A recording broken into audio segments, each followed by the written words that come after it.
Thank you, Chris, and thank you, Andre, for the introduction. So, I'd like to sort of pick up where Andre left off about, and talking a little bit more about the details of what we did with Schneider Electric at Technopole, and what we frankly want to do all over the world with Schneider and other people.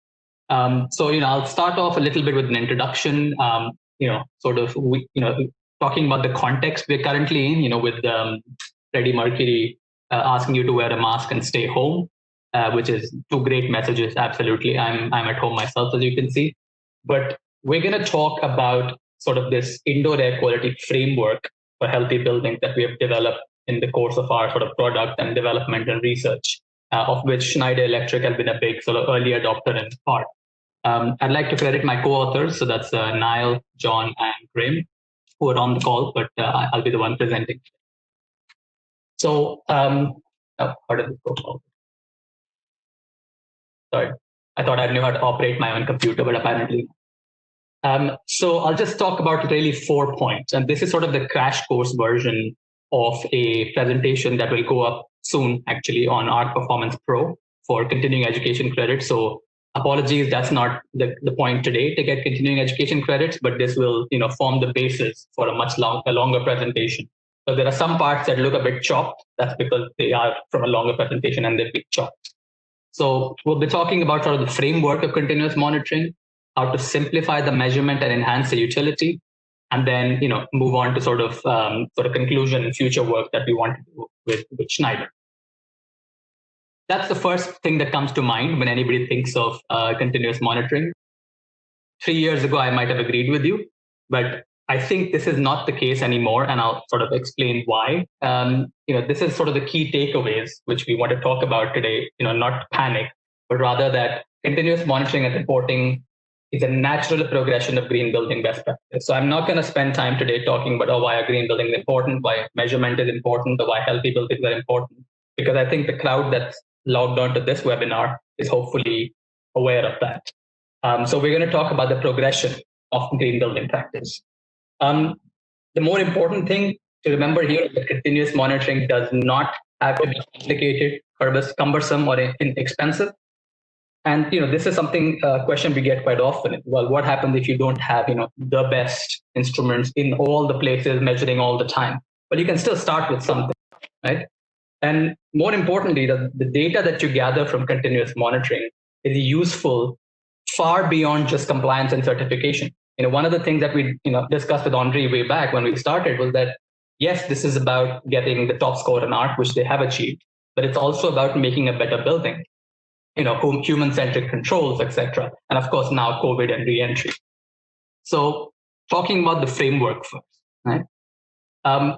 Let's, sort of most buildings around the world, so outside of the world of LEED, are sort of in that bottom left corner, with the minimum controls. We address complaints, hopefully, and we're kind of reactive. When something goes wrong with them, when the damp patch appears on your wall, or the mold appears, or people start getting sick, then you do something.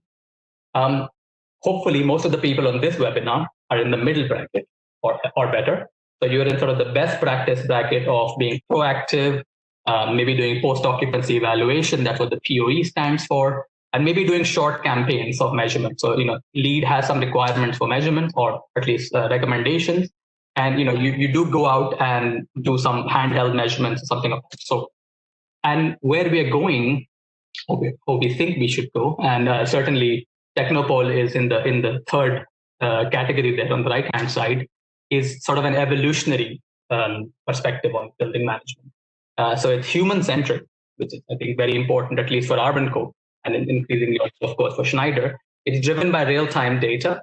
You could take one single measurement, and then that's what defines your building for the rest of time. And eventually that leads to continuous commissioning, which, I'm not going to go into details of continuous commissioning, but if, everybody in this call would probably have a story or two about the time that had been built to some great spec, but then been commissioned absolutely horribly. So it didn't perform anything like it was intended to. The framework that we set out is fairly simple, and I'll talk a little bit more about that later, is, you set engineering and administrative policy. Nothing happens without policy, of course. There has to be support for all this whiz-bang tech that you're going to put into a building. You measure and verify policies are actually being implemented. You inform and engage the occupants, because obviously you don't build the building so that the HVAC is having a good time. You build the building so that the people in it are having a great time. And then, of course, you review and improve. I think this sounds almost trivial, but it is amazing how many times we falter at each of those levels. What did we do with our partnership with the Schneider Electric Technopole? We set clear goals. We knew, with Andre, we knew we had to run a healthy building. We knew that Andre was interested in becoming a top performer in human experience. Again, going beyond that, sort of this high performance building idea. We examined the data. We identified gaps and issues. Yes, there were sometimes issues with the data, but the guidance, there's plenty of guidance out there. While I'm speaking of guidance, though, I'd like to point out, I'm often asked about, well, okay, here's what ASHRAE 62 says, or here's what CIBSE says, or here's what the WELL standard says. You got to be careful about guidance that's talking about minimum standard for a building versus guidance that's talking about targets or goals that you should achieve for a healthy building. So often when we talk about standards, we get stuck in sort of meeting the bare minimum, scraping through. This isn't about that. Remember, this is about going beyond best practice even. And of course, once you have the data, you need to agree on action. What are we going to do to address the problem that the data has highlighted? In the meantime, of course, automatically we were pushing data to Arc. We were able to view data. The customer is able to view data on our platform or in Arc. It's kind of the same data. We provide, of course, because we're so focused on IEQ, we provide more visualizations and things to do. And of course, to manage the hardware.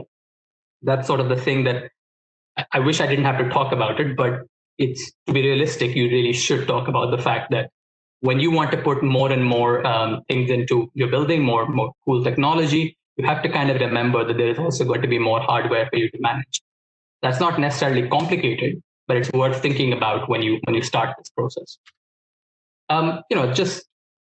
This is a conversation we had at the beginning of this project, and I'd like to spend just maybe a minute or two talking about what is the difference between the continuous monitoring versus one-off monitoring. Because I started this presentation, I have to admit, sort of assuming that I'm going to, when I say measurement or monitoring, you just assume that I mean continuous monitoring. So let me spend maybe a couple of slides just to go over the differences. So, one-off monitoring is not all bad. I'm not going to take, the fact that, people do one-off monitoring. It's better than having no data at all, right? So targeted monitoring is efficient, right? I don't necessarily think that continuous monitoring is inefficient. And the reason is because, yes, even though targeting is a visible action, you go there and people can see, and it improves perception of building management, whereas continuous monitoring tends to fade into this background system like a BMS. No building occupant ever comes to you and says, hey, how's the BMS doing today? As much as I love BMSs and continuous monitoring and love to talk about data, most people just want to get on with their job. They don't want to think about the building. One-off monitoring is also possibly the equipment is reusable. So if you buy expensive equipment, you can reuse it potentially. Whereas for continuous monitoring, the equipment is left in place. Not really much of a difference there. Now, let's say you did targeted monitoring, right? So what you capture is short those episodes. Now, those episodes could be good. Those episodes could be bad. You have no way if they're represented because you don't know the underlying truth. Whereas continuous monitoring helps you highlight long-term trends. And when we spoke about the fact that, okay, targeting is efficient and you have a visible system in place, the flip side of that, of course, is that you only target visible problems. You don't target problems that have not yet become visible. We're doing some work right now with the University of Strathclyde on precisely this kind of problem in domestic pollution, where lots of things that count as unhealthy domestic pollution are not actually visible. Visible, I mean also any sensible to the human perception. Whereas continuous monitoring can help the unknown unknowns. That's a real thing. Just being clever there. And of course, one-off monitoring is inherently reactive. A person who's able to, somebody gets a call, says something is going wrong, you go out there and you put your instruments there, the problem may have passed, whereas continuous monitoring can allow you to be proactive. You can set alerts, you can say, okay, warn me when this happens, warn me when that happens, and more importantly, when somebody complains, You have the data of the time that the problem happened, rather than data after the fact. I might use a conference room once. I might think it was terrible. I'll tell you about it, but then my meeting is over. The unhealthy and the loss of productivity has already happened. So measuring afterwards is not going to necessarily solve my problem. Let's talk about the fact that, okay, I spent some time now saying how complicated, wonderful continuous measurement can be. But, I also wanted, one of the things I said was it doesn't have to be complicated. You can start from, step one. So again, I'll use Henri's Technopole building as an example. This is a floor plan. This is an actual floor plan from the building. We have three sensors, three devices there. Already you can see that, despite the fact that, we chose not to blanket the entire floor plate devices, because this is the first time we're sort of attempting this. We're still getting interesting variations. Look at the one device. It's clearly much higher TVOCs than the other two. This is actually not a one-off. I'm not cherry picking the data. That device does actually have a lot of unusually high activity. And we know the reason now after having investigated with Henri, but it's an interesting thing to note anyway from some time. Actually, since the last week. So what does this correspond to? So talking about next steps as well, right? So we have these three devices. They give you some interesting spatially varied data. But in terms of coverage in the arc re-entry score, this comes to about 36%, which is amber, right? So where do we really want to be? Of course, is about 75%. I'll show you a quick example of how that can be achieved in a not very complicated way. So I'll just take that section of the building as an example, because the whole floor plan is quite big and it would be quite difficult to show everything there. So that's what it currently looks like. Those blue circles represent a 500 square meter radius. And if you had just that little bit, if that building was that's the only part that was occupied, and think about it that way, the spatial coverage is well covered according to the new ARC regulation, right? However, if we were to be a bit cleverer about how spatial coverage actually works, and then you say that, okay, well, if you're in a room, you don't really see the air outside of that room, right? So then we cut off based on those rooms. You see very quickly that the spatial coverage drops to below 30. So now to be sort of cleverer about it, we have to add more sensors. But again, it's only 18 sensors. That sounds like a lot, but these are cheap and cheerful devices. These go up with, it takes a little time to stick them up. Of course, in Technopole, they're done in a slightly, I would say, in a more aesthetic manner, so that there's no wires and stuff in the way, and it's well fixed. But yeah, it doesn't take that much effort to fix these. So the idea that you have 18 devices to ensure 75% coverage is not as complicated as it sounds. And it certainly, 5 years ago, this would have been maybe quite a tall order. It's not really the case with wireless communication. So I'll say this sort of give a same example about temporal coverage. And I'm talking a lot about coverage because these are very important concepts for continuous monitoring. That's where continuous monitoring really comes into its own, is when you're able to represent the complex dynamics of a building, so both spatially and temporally. Again, I'll take an example from a workspace. This is CO2. And for those of you familiar with the thresholds, the workspace never really goes to a very high CO2 level. There are some periods when it's going above 800 to 900. Yeah, that's somewhat of a concern. But by and large, it seems to stay below 600. And that's just a testament to how well the building is built. This is, what if you were really insistent, Chris kept asking you to take measurements, and you said, fine, Chris, I'll take 24 hours of measurements. And that's on Chris's birthday there. And then we took the 95th percentile of those measurements and ended up at 450. And that's what you told ARC, 450. 450 is a fantastic score for CO2, right? It just so happened, though, that Chris's birthday was a day that perhaps not many people were in the space. In August, if you did the same thing, you ended up with like 100 ppm higher. So which one is more representative of the building, right? It's not obvious without knowing the underlying data. And as I said, this is a fairly narrow range to begin with, so it doesn't look like a huge jump, in terms of ARC scoring or in terms of health to go from 450 to 530 or so. But there are other buildings where these jumps can be quite a bit higher. So let's take, just for the sake of simplicity, let's just take May as an example, the month of May in 2020. And you see a fairly average profile that on the weekdays it rises, on the weekends it comes down. Something happened there on the 26th of May. Not sure what was happening in that space. But if I was to take 1 per hour measurement, right? So just to give you a quick demo of what happens when you reduce the frequency, how quickly the information degrades, right? So if you were to follow the ARC specification and say take at least 1 measurement per hour, then look, I mean, if you look at the blue line, it captures pretty much what you need to see about that space. This is a really, really informative graph. If I was to do the same thing once per every 3 hours, not bad, I'm still catching the big peak.